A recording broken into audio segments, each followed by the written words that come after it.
Yes, Sir Hairless here. Today we are back with Lara Fabian. This is a patron request, so thank you for this one. The song Si tu m'aimes, which means if you love me, the lyrics were written by Lara and the music was written by her then boyfriend Rick Allison. It's from her new concert. We have done a reaction to a performance from this concert before. It was our last reaction to Lara actually, so if you want to check that one out first, you can do so with the card up here. I have been given some context to this performance, which I will try and summarize. There's 1 minute of applause by the audience before she starts singing. I've not seen it yet. I'll probably include it because it could be interesting. The song that came before this song in this concert is about her impending breakup with Rick Allison, which did eventually come in 2003. So all of the fans, by clapping, are essentially showing Lara immense support during this concert, during these tough times for her. The lyrics are on the screen now. Do have a pause and read of them, sung in French. I love Lara's ability to sing in different languages. I always wonder how her songs might be different if they were sung in a different language. If an Italian song was instead sung in English or in Spanish, for example. French certainly has a deepness to the emotional capacity, I feel. And through Lara as well. Fantastic performer. Let's get straight into it.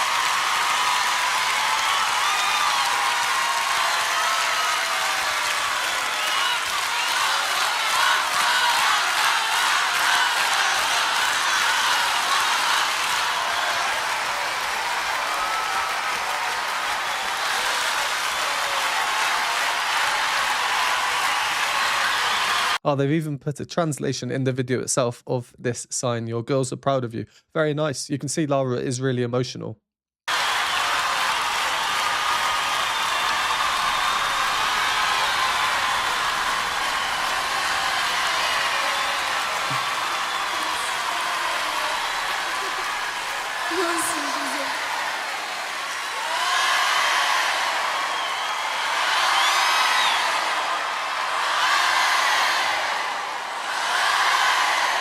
Wow.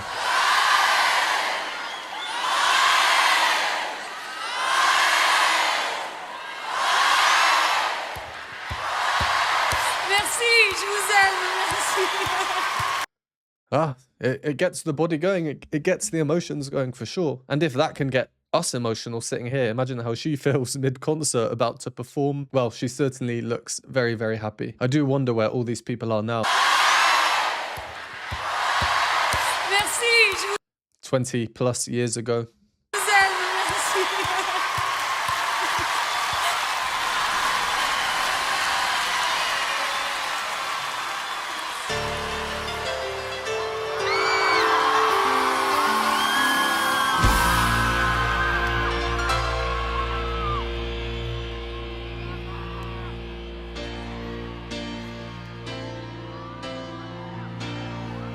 You can still hear the shouts and the screams from the crowd. Je le sens, je le sais, quand t'as mal à l'autre bout de la terre, quand tu pleures pendant des heures sur mon cœur, je pourrais hurler, le jurer, même si je ne vois rien, où je suis, je sens ton chagrin.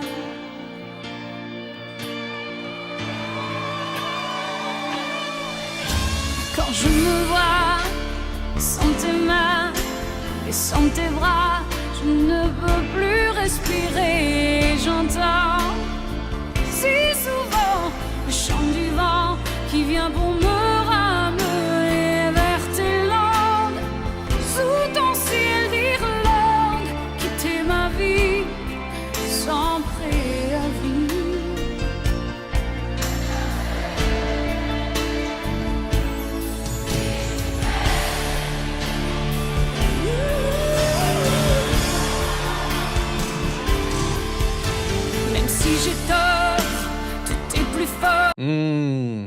There are some musical ideas here that I really, really like. And as usual with a Lara performance, there's a lot that I'm hearing, a lot to go over. I can't go over everything as much as I would like to. So let's do our first pause here, go over some analysis. If you don't want to hear my analysis, go to the timestamp. I don't need to go back over the fan clapping and screaming and wooing. Quite spectacular though. I can only imagine how spectacular that felt for them up on the stage. Straight away.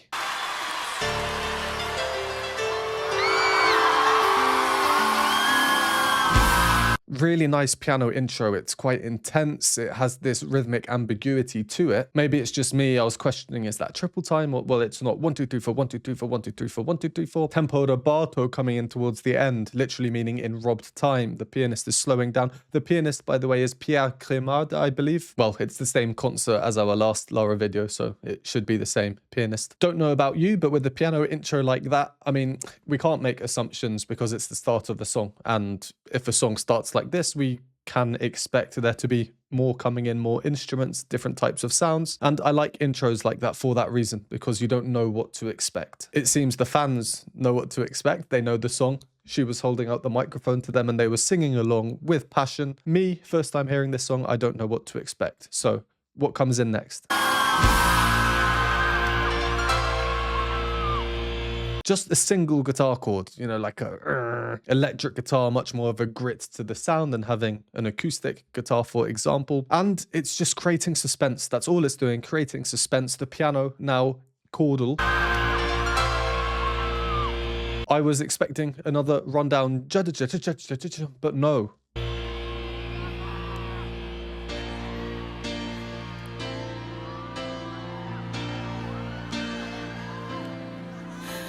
Je le sens, je le sais, quand t'as mal à l'autre bout de la terre. The melody, I like it. It's simple, it's easy to remember. It's got a clear progression to it. Je le sens, je le sais. 1, 2, 3, 1, 2, 3. Very easy, repeating, we're becoming familiar. Quand t'as mal à l'autre bout de la terre. And then on the fourth repeat, instead of 1, 2, 3, we get 2, 3, 5, 4, 3, 2, and then taking us back 1, 2, 3, 1, 2, 3. Only 5 notes are used. Super, super easy to remember, familiar with it. We can sing along. As for the harmony underneath, again, a simple piano part, 1, 2, 1, 2, just really laying the rhythmic foundation that we'll be hearing. But the chord that we heard in the guitar, the standout note, in the piano, we can hear it sustained. And the chords are just moving stepwise up, stepwise down, creating a bit of dissonance, then resolving. So there's subtle dissonance, you know, that subtle element of anguish. But there are significant hints at the major. Major we usually associate with happy music. So things change immediately back to the minor with Lara's entry. And the piano really is in 2 main parts. The bass line descending, a descending bass, often used for sad music. Dum, dum, dum. Je le sens, je le sais, quand t'as mal à l'autre bout de la. And in the right hand, we're getting this dissonance, a nice suspension with these 2 notes clashing. Which, if I remove the subtitles, we can actually see in Pierre's hand. Quand t'as mal à l'autre. I don't know if I'll be able to zoom in because of this line, but it's here. Mal à l'autre bout de la terre. So overall, I'm thinking things are quite subtle. There's no crazy instrumentation. We've had the guitar, we know it's there. It's been reduced now to the piano. Very acoustic. Lara's melody, very simple. She repeats her melody. Quand tu pleures pendant des heures sur mon cœur, je pourrais hurler. We get some added notes here. She's changing things up. She adjusts the rhythms a little bit, becomes a bit more free with everything, a tiny bit late to the second line. Quand tu pleures pendant des heures sur mon cœur. And how she comes off there on the last note of this line. Sur mon cœur. See how she kind of slides down, and the 2 notes that she slides between is from here to here, which we remember is part of that really exaggerated suspension going on at that moment. With her melody, that's a very intense clash. So again, just subtlety. It's almost like she's subtly wanting not to have this intense dissonance. She is seeking resolve, perhaps. Jurerai, même si je ne vois rien, où je suis. It's a nice melody. I really like the structure of the melody. I'm not going to go in and talk about every single line. I just think it's very well written. Sans ton chagrin. Guitar coming in on the same note that Lara finished with, but up the octave. The piano with the real rhythmic driving force with its chordal nature. We just have a little hi-hat coming in on every other beat in the percussion. And with the guitar's new entry here, new, name of the concert, if you'll pardon the pun. But yeah, real growth, real grit, real emotion. Quand je me vois sans tes mains et sans tes bras. Something we see so much in music. If you've seen enough of my videos, you'll know that I do often listen out for the bass part. Naturally, it's just, well, you would have heard me say how the bass part so often has the harmonic foundation. It's the rock underneath the rest of the music. This is a great example. It comes in and there's just this depth added to the sound. Quand je me vois sans tes mains et sans tes bras. But also its rhythmic purpose. And because the texture is now thicker, we have more instruments, we have more individual lines being heard. Lara is now free, more free to do what she wants with the melody, to change things up. Et j'entends si souvent le chant du vent qui vient. And as she becomes a bit more daring with her melodic adjustments, with her embellishments, it's funny because she's just been singing, I can't breathe anymore. But then she says, I hear so often the song of the wind. This lyric here, complete musicality. The previous lyric about not being able to breathe, things are constrained. It's a nice juxtaposition, really. Then the powerful audience participation moment.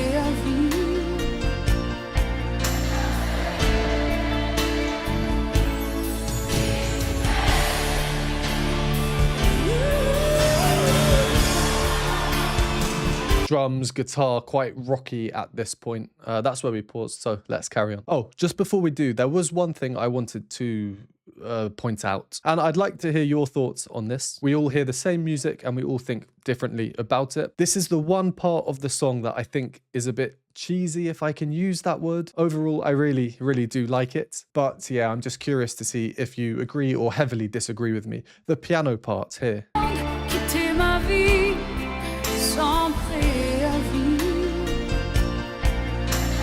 That rising arpeggio, all the accompanying music elsewhere. To me, it sounds a bit like I don't know, like it could be out of a modern Disney film or something. Just 1 or 2 seconds of music, I feel, is a little bit out of place in this song. Let me know down below if you agree or disagree and why. Okay, let's carry on, probably until the end, actually.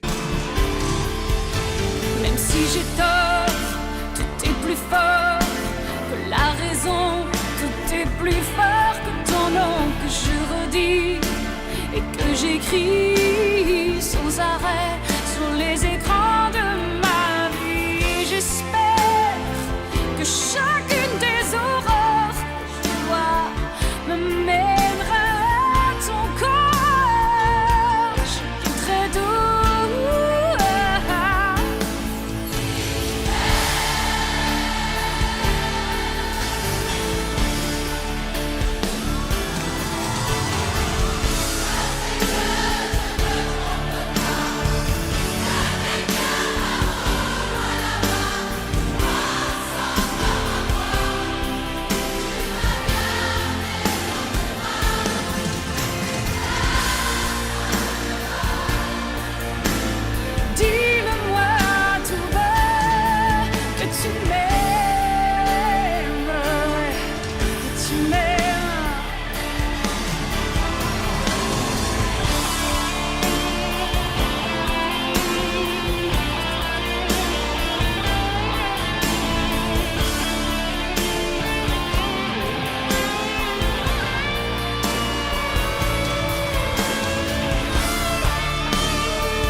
chance.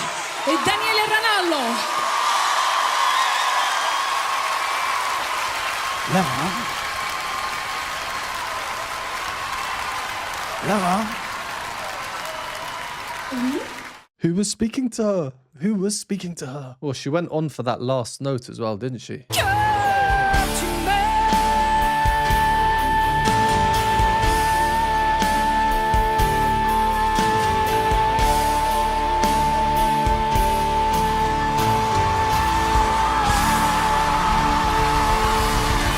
And then a nice drop and then back in, and then that's where the vibrato comes in right at the end. Wow. Wow. Immense vocal control, really. And how dramatic as well. I do say Lara is as much an actress. Well, I think I've said this in previous videos. She's like an actress on stage, right? But I just don't think it is acting. She's just feeling the music that much. She just gets that emotionally engaged. She's one of the best performers I've ever seen, really. It's a shame I wasn't around back then. Well, I was around, but I was very, very small. It's a shame I wasn't around back then as Sir Hairless. Maybe I could have gone and seen her live. I'm sure I would have loved it. I did like that song. It wasn't too in your face. It wasn't crazy harmonically. Overall, things were quite well structured, quite simple, quite easy to follow, easy to remember, as we spoke about the melody before. The second half saw the melody changed quite a bit. I'm not going to go and point out every moment that happens, but yeah, let's just go back through it and I'll point out some things that I noticed and that I really liked. So the first thing from where we carried on, to do with the language, like I spoke about in the introduction. I didn't want to say it in case we didn't get it. Again, I've probably said it in a previous video, but when she sings in French, we get so much more of the guttural sound that we hear in the French language compared to in English, for example. Sorry, that probably sounds like I'm retching, but the end of every phrase, it seems. Même si j'ai tort, tout est plus fort que les j'espère que chacune des aurores que je vois. It seems almost meticulously done. Some more melodic adjustments from her, just showing the power in her voice. Me mènera à ton corps. Je quitterai tout. Little hints of that piano melody that I said sounds a tiny bit cheesy coming in the background, but not completed. Maybe the pianist heard my complaints and decided to stop halfway. And we've just heard her go high up in her chest voice, pure power. This time she decides to break chest voice into head voice, back into chest voice to really exaggerate the melodic changes. Très doux.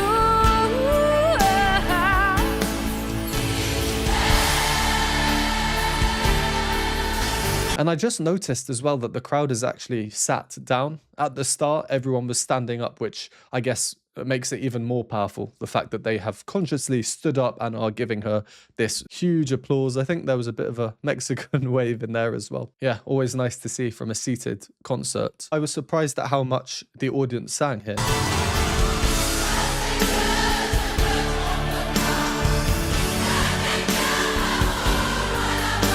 Classic harmonic progression, taking things quite high. You can tell it's quite high for the audience. A lot of young females, it sounds like, belting high up in their chest voice. To be fair, this probably saves Lara some strain from singing up there.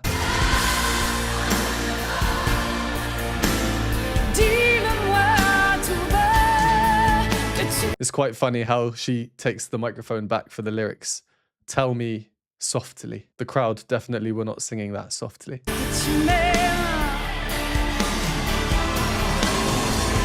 There she goes, walking back to give the others their moment to shine. An absolute sign of respect. We've seen her do that before, for example, in Mademoiselle Hyde. Check out my video on that if you haven't already. I loved that one. The guitars, yeah, they have our main melodic motif. 1, 2, 3, but just with some rhythmic adjustments.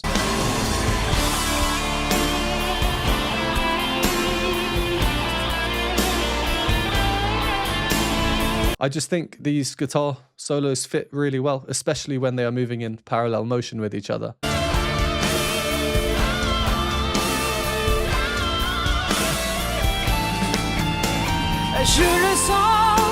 Very cool.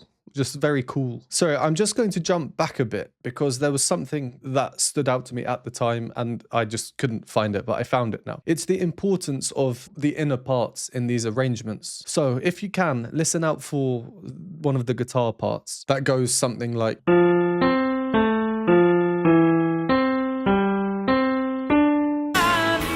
J'espère que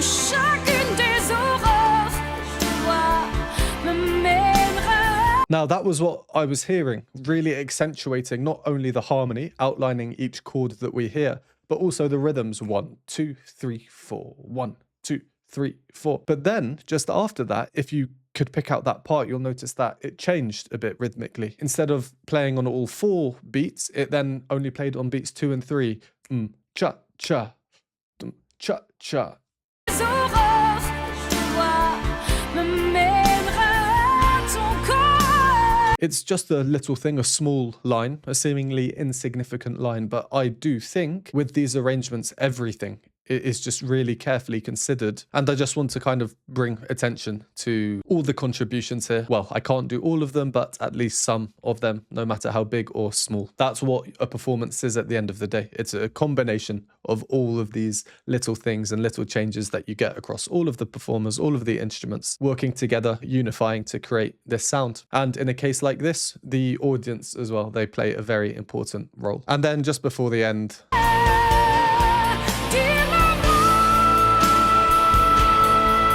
oh, what a pose here. That is true belting Lara. Because of how high it is, there's elements of the blended voice coming through. And because of that, I swear I can hear harmonics in there. When I first heard it, I thought she was actually singing up the octave, but now I listen to it again. It's much more difficult for me to hear those harmonics, interestingly. Anyway, powerful voice, true Lara style. And then she goes into that extended last note. And then a conversation apparently happens. I guess we'll have to wait till another day to find out what that is. Yeah, nice song that I'm looking forward to listening to it a number more times, hearing a lot of things that I would have missed. In its simplicity overall, nothing too showy, offy, or too in your face. The right amount of change or number of changes, whether they be melodic or rhythmic, or in terms of who is at the forefront of the sound, whether it's Lara or the guitars or the piano. And of course, I think French was a great language to sing this one in. Let me know your thoughts down below. And as always, thank you for watching. Would appreciate a like and subscribe. If you'd like to support me, you can do so by donating me a hot chocolate at the Buy Me a Coffee linked below. Or if you'd like to join the community, you can do so by joining the Patreon linked on the screen. Get access to exclusive content not on YouTube. And I will see you next time.